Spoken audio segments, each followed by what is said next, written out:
Welcome to the Work Hard, Play Hard podcast. My name is Rob Murgatroyd, and I am a former doctor turned lifestyle entrepreneur. Each week, I interview some of the best minds on the planet on the science of achievement and the art of fulfillment.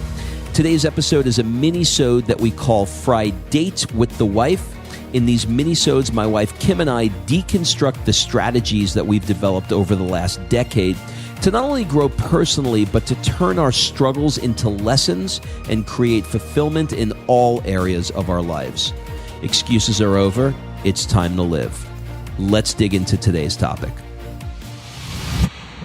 Okay, before we jump into this interview, I want to invite you to be considered for my 2019 Traveling Mastermind. So go to workhardplayhardmastermind.com and fill out the application, and we'll jump on a call to see if you're a great fit. This year, we'll be in Boston doing lots of cool things like training with Tom Brady's trainer, Alex Guerrero. In the middle of the year, we'll be heading to Monaco doing things like vintage car rides through the French Riviera. And then we're going to wrap the year in Florence, Italy, doing things like truffle hunting and hot air ballooning over Florence. Look, life is all about fulfillment, and I really try and walk the walk. So if you are looking to be part of our tribe of 28 high-achieving entrepreneurs that are in the 6- and 7-figure range, fill out your application at workhardplayhardmastermind.com to be considered.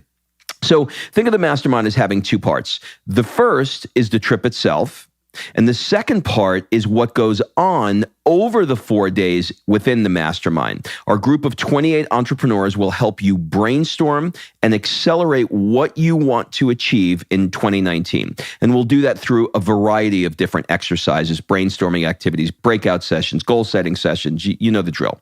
So go to workhardplayhardmastermind.com, fill out an application, and we'll jump on a call to see if you're a fit. All right, let's jump into today's episode. Well, Kimberly, I hate pineapples. Murgatroyd, how the hell are you? Do you know how much I hate them? I do. You hate them. When we go into You actually lie and tell people that you're allergic to them, and I've not seen any proof of this. I do, because I don't want that anywhere near me. And you know the best thing is, I taught Sophia she's not allowed to hate people or animals. She can't say, I hate you, or I hate, Gia, or anything like that. She said, oh, can I say I hate food? I said, if you want to. And she said, okay, I hate pineapples. I was like, high five. Gia is our dog. Gia is our dog. For those of you that don't know. But this has nothing to do with what we're talking about today. Well, since I don't know what we're talking about today, can you tell me what we're talking about today? Oh, I would love to. We are going to talk about how you can set up your schedule for life and business and actually have success with it. So a lot of people are super busy, right? We're entrepreneurs. Maybe you have a real job and a side hustle, and you have a family or a dog or whatever, and a nasty Netflix habit. You want to know how you can set up your schedule in so that you can Netflix and chill, which I just learned what that is, by the way. So you can time block it to actually bring you success. And I think there are some keys in this because, I knew where I was. I was on a plane and I was reading Giselle's book. Giselle, there's only one. So I was reading Giselle's book. By the way, you've made it when you have a name that you just say the first name and everybody knows who you are. Yeah. I feel bad for anyone. Watch this. Robert. Kim. Yeah. Nothing. Watch this. Cher. Yeah. Madonna. Uh-huh. Gaga. Uh-huh. Liberace. Anything else? You went with Liberace. Okay. That's what you went with. I like the outfits. All right. I know you do. You love outfits. All right. So I was reading Giselle's book, and one line came up in the book, and she said, my goal is to create time for every person and activity that's important to me. And I stopped because I can't think of a better way to put it. People are always like, do more things you love or blah, blah, blah. But that was such, for me, I don't know, a little arrow between the eyeballs, because I suck at... I just had this vision of an arrow between my eyeballs. Did you have any other metaphor you could use? I don't know. It was like slowly going through my skull. But for me, I really do suck at blocking out time. And this is not my natural forte. I'm like the free-loving Aquarius married to the Virgo that schedules when he's going to poop. So, this is definitely where you shine, Rob, but I learned some things and I wanted to share them. So today we're going to talk about deciding what are the people and the activities that are important to you. We're going to talk about morning mindset and how that can set the tone for your day, and then creating your power hour. I like that. One of the things that comes to mind is I just interviewed a guy last week. His name is Strauss Zelnick, and he was he's been the president of everything, president of the CBS, president of Viacom, the current president of what they call Take-Two, which does Grand Theft Auto and NBA 2K. The guy's a genius when it comes to things. And I was like, dude, how do you and he graduated Harvard Law too. And I was like, how do you do all this? You're 62 years old. You have the body of a 20-year-old, which Google him. You'll see what I'm talking about. He just wrote a book called Becoming Ageless because he freaking looks ageless at 62 years old. Like, how do you do it? And he said, I've yet to meet anybody that has more than 4 or 5 priorities in their life that they're successful in much. I said, what do you mean? He said, well, if you're one of these guys that have like 10 priorities, everything becomes so diluted and watered down that you're really not getting anywhere. And I said, well, what are your priorities? He said, well, my family, my friends, my business, my fitness, and my mentoring work. And that's it. And he said, so if you don't fall into one of those buckets, then I'm not touching it. That's awesome. And I thought, that's a really cool way of looking at things. That's a really good way to kick this off and deciding what is important. So if you had to choose your 4 or 5 buckets, let's call it, of your life, what would those be? And I think that's a genius way to do it. And I need to think about what mine are. But, for me... Well, a lot of them are going to be, for most people, they're all going to be similar, right? So everybody's going to have a family bucket, or at least I hope so. Everybody's going to have a friends bucket. Mm-hmm. Everybody's going to have a business bucket, and everybody's going to have a fitness bucket. No, you're going. People. This is my. I'm putting my views onto everybody. Don't tell me that my views about how everybody should live their life are wrong, because I'm going to tell you you're wrong. I know, but let's just say somebody didn't really, have a fitness bucket, okay? Or they didn't. They should. Well, they should, but yes, they should. They're not getting any younger. I know, and we're going to talk about that. But let's say they currently don't. Maybe they have a different bucket. What ifs? Go ahead. So, anywho, you got to decide what your buckets are. And, Giselle said something else in her book that I really loved. She said, if focus means saying yes to hard work, dedication means saying no to distraction. So true. No is so important. No is so important. So if you have those 4 to 5 buckets that Rob just talked about, and you're focusing on those 4 or 5 buckets, all of the other little distractions that are coming your way, you have to say no to. And that's the only way that you're going to figure out what's truly important. So you may have to give up activities or even some people that are pulling you in different directions. And I know you and I have gone through multiple, reincarnations, let's call it, in the business world. And with each reincarnation, I do feel like we have said goodbye to other activities that we were doing. I mean, the biggest one I can think of is when we really committed to getting you out of practice as a chiropractor and into a more freedom-based lifestyle where we had financial freedom, time freedom. The biggest thing you had to give up was DJing. And it probably ripped your heart out, and maybe it'll come back someday, but it didn't fit into the buckets that we had at that time. And it was something that you were passionate about, but you had to give up. I say because I feel involved. That was probably, if people ask me about regrets, I feel like Sinatra, I've had a few, but too few to mention. But that is one of them that would fall into that category. But that notwithstanding, that was just a matter of time, because to be good at that, at the level I wanted to be good at, required so much time for me that it took away from things that were higher in priority. Well, and so let's look at the buckets. Was it in your family bucket? No. Did it take you away from your family? Yep. Was it in your business bucket? Well, at the time, I mean, you got $50 for a gig. Yeah, it was not a lot. Yeah. Or maybe 500 for a gig at the most. But like that's, not going to, for the amount of time that's put in. Yeah. Did it fall into your fitness bucket? Nope. You were up till 4 a.m. No. And what's your other bucket? Well, I would say my buckets are family, friends, my masterminds, fitness. Yeah. So it literally, I mean, maybe it was like a tinge in your friend bucket, but you had headphones on behind a booth. So, it just didn't fall for that period of your life. It didn't fall into a bucket for you. So that's a really good example of an activity you'd have to give up. So if you're following along at home, what are your buckets? What are your 4 or 5 buckets? What are activities that you're doing each day? I tell you what you're making me think of. You're making me think that I should have a fun bucket. We work hard, play hard. Well, that's, yeah. I have to, I'm going to think about this. I don't want to answer this right now. I got to let it simmer. So, what are you doing right now that isn't fitting into one of your buckets and is distracting you from filling those buckets? All right. So write those down.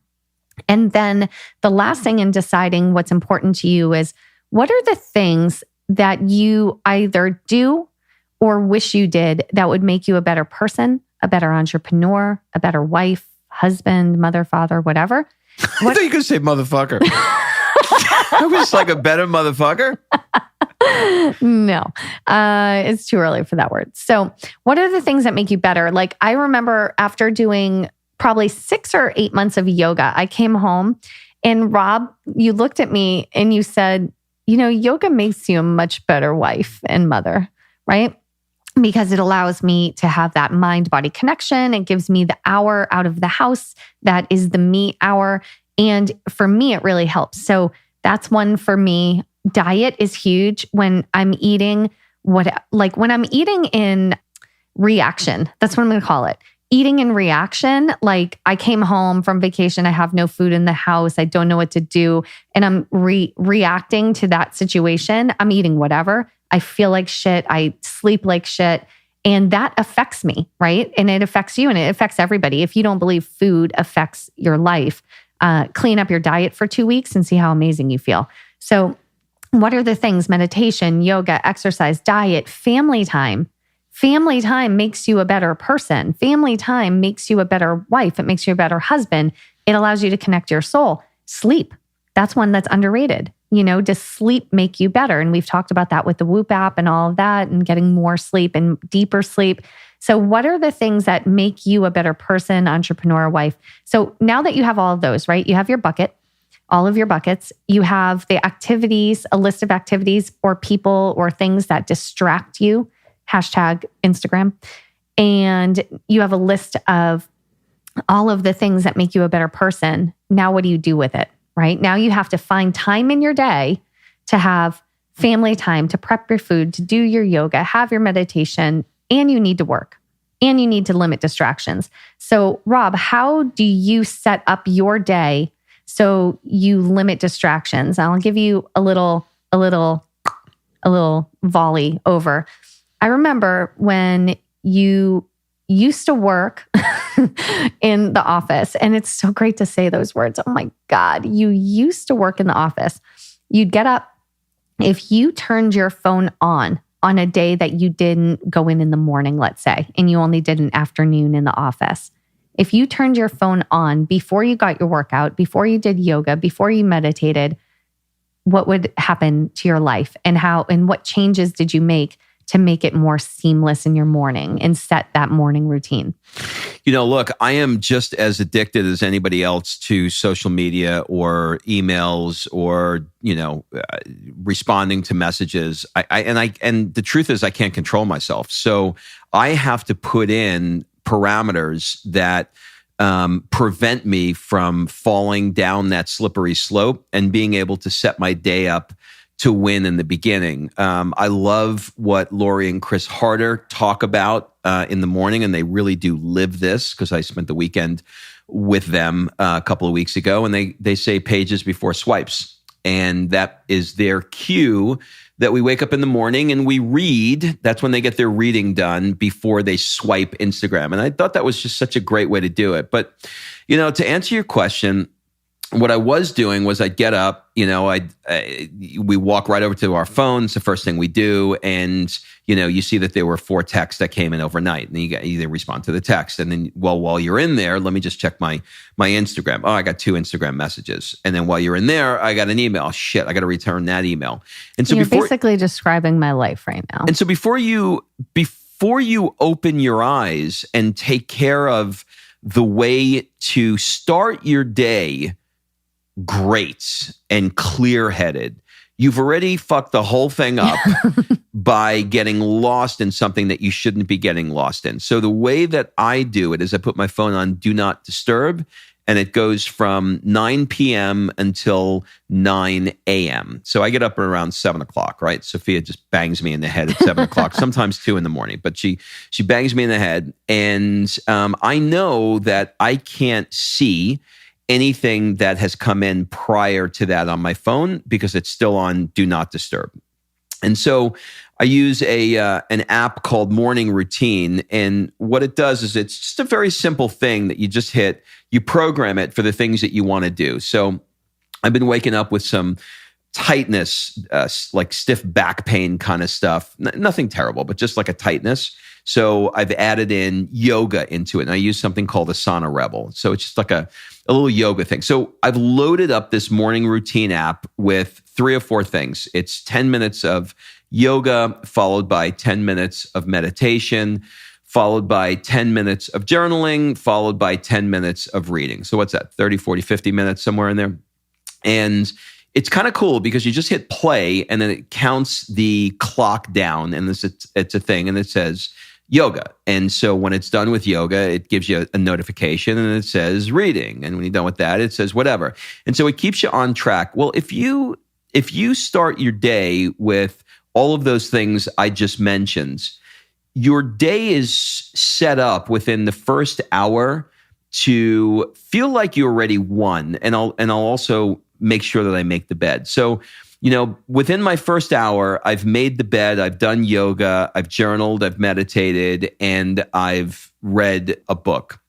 So, okay, pause right there for a second. What's the difference in your mindset when you used to wake up, you would walk over to your phone, you'd turn it on, your phone would explode, and then your day would begin versus what you're doing now? What's the difference in your mindset, in your stress level, in your temperament, all of those things? Well, the difference is that I'm controlling the day and the day is not controlling me, right? So I'm grabbing the day by the balls and going, fuck you. This is how this is how it's going to be. You're very vulgar today. This is how it's going to be. So I control it. Then at 9 o'clock, I kind of like start the day. And I look at it and I'm like, all right, let's go in. Now, what I do the night before, which we didn't talk about, is I set my calendar up. Do you want me to go into push? What I do with the push or no? We're going to go into that. Or are we not there? You want to do it later? Yeah, we're going to go into that. So tell me about, okay. So let's just recap for a second here, because I really want this to be tactical and not just, talking about whatever. So you're going to take the things, you at home, that's who I'm talking to. You're going to take the things like meditation, yoga, family time, sleep, all of those things that are important, all of your buckets, and you're going to schedule out your day. Now, if you have a job and you're working a 9 to 5, your schedule is going to look different than Mr. Retired over here. That's going to be different. Your schedule is also going to look different if you are responsible for children in the morning and getting them off to school. So you can use an app, you can use your calendar on your phone. I prefer a good old-fashioned calendar, like agenda. Block out your week. I take 1 week at a time on my agenda. So it's like the 2-page spread of all 7 days. And I put in the first thing I put in, because apparently it makes me a better person, is yoga and meditation. I block that. I block out the days I have to take Sophia to school. I block out after school with Sophia, which is my family time with her. I block that out. And then I fit my other things around it. So I fit my power hour. I fit any phone calls I need to make. I fit any podcasts. I block that out. So for me, I block schedule in a paper notebook, all of those things. And then I fit in all of the things that are important to me, whether it's date night with Rob, yoga or whatever, food prep if I'm doing it, whatever that is. So that is how, for a mom, that's how I do it, because I like when I hear people talk about, I wake up and, I don't open my eyes in the morning and I, say all my gratitude. I love that if, I don't have Sophia smacking me in the face telling me to make her pancakes. So I wish that was my life. That's not where I'm at right now. And I'm okay with that. It's funny. When I was at Chris and Lori's house, I woke up in the morning and it's, they got the birds chirping and they got classical music and the two of them are sitting there in their, 600 thread count, jammies, and they're reading and they look over with their cups of coffee and they smile and they're like, good morning. And I'm like, this is what morning sounds like here? Whereas you come to my house and it's like a 3-ring circus and there's, she's playing with her Elena of Avalor sword that makes noise and it's a crazy pants. So, set your day up for success. And just one thing on the morning, here's what I learned.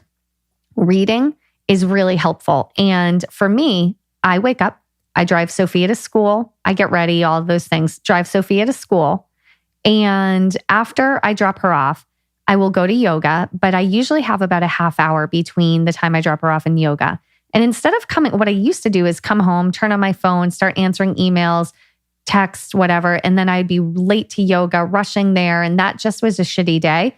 So now, instead of doing that, I sit in my car, I don't turn my phone on, and I read 30 minutes before I walk into yoga in a non-business related book. So The Power of Now, this Giselle book, whatever it is that I'm reading, I read 30 minutes and then I go into yoga. And that for me is what I need to set my day up. I also practice at my affirmations in the car like a crazy person. And I do my affirmations in yoga as well. Yoga for me is like a one-stop shop for meditation, affirmations, and exercise. So if you want like a mom hack, there you go. 1 hour, you get it all done. So that's how I set up my morning and my day. So I just wanted to give you 2 examples there because, kids, no kids kind of thing. And not that Rob doesn't have kids, he does, but he doesn't do most of these morning responsibilities. So now you've got your schedule, you fit in your exercise because moving your body is so important to your health and to your mindset. You've got some form of mindset training, meditation in there as well. You've blocked out your sleep time. Maybe you've blocked out your family time. Now, how do you crush the day in business effectively and not just work 5 hours straight so your bloodshot eyes? I work in 90-day increments. Right now, my 90-day goal is to fill my mastermind up by the time we get to Boston, and we are just a few shy of a Happy Meal.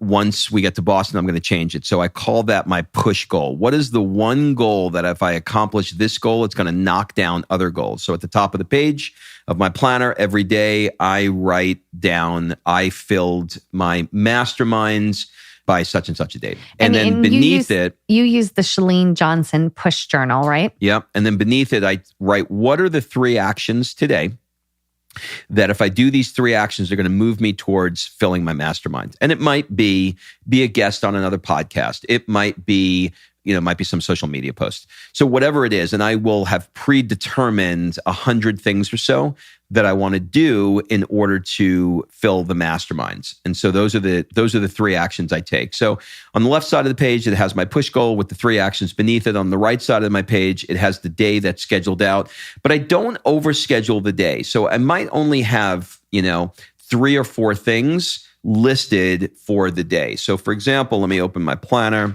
For today, I have 10 o'clock a Zoom with one of the speakers at my mastermind, 11 o'clock a phone call with the person who owns or is running the restaurant for something at the masterminds. 2 o'clock, I have a mastermind call. 3 o'clock is a workout. And then 5 o'clock is family time. And that's it. That's all I have on my day. So on the left side of the page, I have 1 or 2 actions that I'm doing towards the push goal. And then I have a box that has tasks. And so I will write in there, like my first one is to record 2 Fri-Dates. And I'm going to check that off because this is the second Fri-Date I recorded. Okay. So let me just back it up for all the people that aren't following along with a push journal in front of them or even know what that is. Chalene Johnson created a brilliant journal / planner. I think this is like the 3rd reincarnation of it. Rob's been using it. he doubled his medical business with it. He's maxed out his mastermind with it. This is if you want something that is really going to elevate and get you to your goal, that is action oriented, not just like vision boarding, but like truly action oriented, this is it. So you can go through the entire push journal process, but basically when he says he does 3 tasks, these are 3 tasks that you do each day, or you pick 3 tasks to do for that day that can be done in 10 minutes or less and that are going to help move you toward your goal. So imagine whatever goal that you have, whether you're building a business, building a website, or, whatever it is that you're creating in your life. If you took 3 actions each day that were totaled 30 minutes or less, that would move you towards your goal. This is about consistency and, not stopping. This is about just keep going, daily action with that consistency. So that is what, for Rob, he doesn't call it a power hour, but I call it a power hour when I do mine. Well, think about this, right? So how easy is it to come up with, you go to some seminar, you listen to some podcast and you write, what are your top goals for 2019? And you come up with your top 10 goals. Well, all goals are not equal, right? So which one do you work on? Do you work on number 1? Do you work on number 7? Do you work on number 9? When do you work on it? So what I've found based on being introduced to this with Chalene is create a push goal that if you accomplish that goal, it's going to help you accomplish some of those other goals. Now, with that in mind, if you wake up every day, think about this. If you wake up every single day and you do 2 to 3 actions towards one goal, what's the chances of you accomplishing that goal in 90 days? So much higher. But what I think the biggest key though is a lot of people freeze when they see something that's huge. So like, let's say you're building a business and one of your actions is to build a website. That's so monster that you can't, you ignore it and you go to the next one and then you end up putting the website on the bottom of the list. That's why I'm like really putting a fine point on the fact that these are 10-minute actions or less. Yeah. So it could be like, what 4 pictures do I want on my homepage and what verbiage do I want? And you do that action and you move to the next action, which may be designing the packaging for your product, or something like that. You need to really break these down.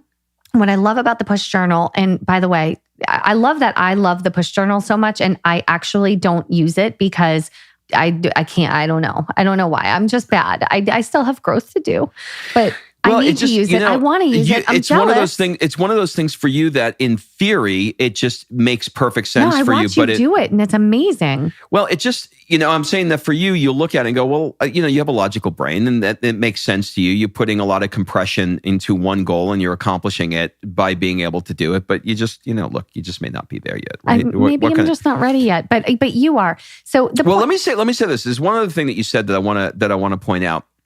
I'm a huge delegator too. So no kidding. If I come up with a list of 100 things that I need to do, and one of those things on the list is to build a website as an example, he will put it on my list. That, or I'll look at it and say, could I take this task instead of me doing the 20 steps that are associated with it? Could I hire somebody on Upwork for $100 to create this website by giving them a little bit of direction? So wherever possible, I try and delegate it so that I don't need to do it, which should probably be another podcast because there's a lot associated with that. You know what's interesting about that? I just figured out why I can't use Push Journal because you fill up my list with things that you don't want to do.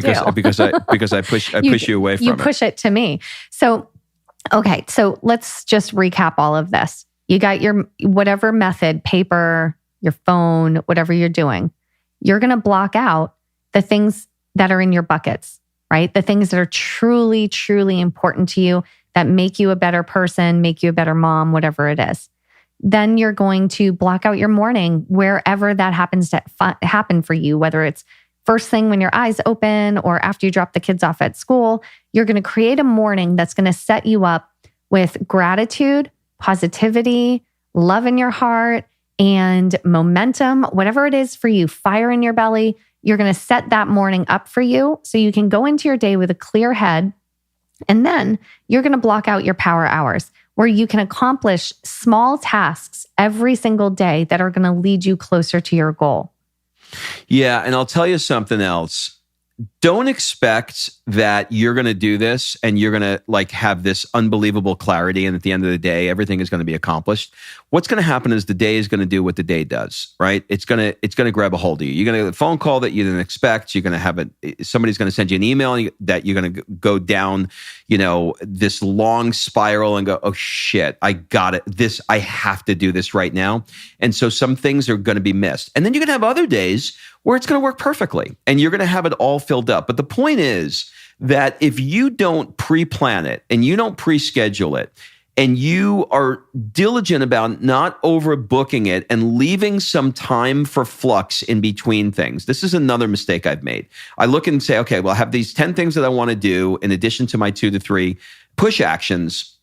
And then I just at 8 o'clock, I'm going to do this, 8:15 this, 8:30, and it doesn't work. It's too tightly scheduled and you're not leaving room for you to get through the day without having a heart attack. So I would recommend under-scheduling. Just put a few things in your day. And what that will force you to do is only put the things in your day that you really want to get done, as opposed to, and then I'm going to go to the dry cleaner, and then I'm going to go to the dentist, and after that, I'm going to wash the car. Well, that's the whole thing, though. But tasks are different. Like tasks are scheduled in a different area.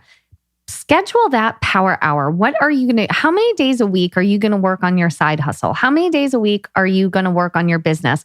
Schedule a power hour where it's distraction free. You're doing income producing activities or things that need to be done to get you to the next level in tiny chunks so they're not so overwhelming. And then schedule a block for tasks too, so that you get those off your plate. All right, I'll leave you with this. Timing is very, very important. Listen to this episode with Tony Robbins and Daniel Pink, where he did some research based upon a book called The Power of Full Engagement, where they talk about the time of day to do certain activities. I deliberately do not write a post any other time than the morning time. If I write it in the afternoon, when I'm in what he calls the trough, where most people around 3 o'clock are looking for Kit Kat bars because they're just starting to fall asleep, and the evening where you're just burnt out from the day, it's ineffective for me. So my creative, critical thinking time is done in the morning. Answering of things like routine emails is done in the afternoon. And then sort of mindless things that, I need to get done, maybe some phone calls that I could just have a conversation with, is done in the early evening. So be sensitive to the times in which you schedule things to do. That's it, everybody. Have a great week, and we'll see you next week. All right. Thanks for listening. If you love this episode and you know someone that needs some help in either stepping up their work hard game or their play hard game, it would mean the world to me if you shared this podcast with them to help me get this movement out there. So if you like what you heard, head on over to iTunes, take 30 seconds and leave me a 5-star review, and I will be forever grateful. So until the next episode, excuses are over. It's time to live.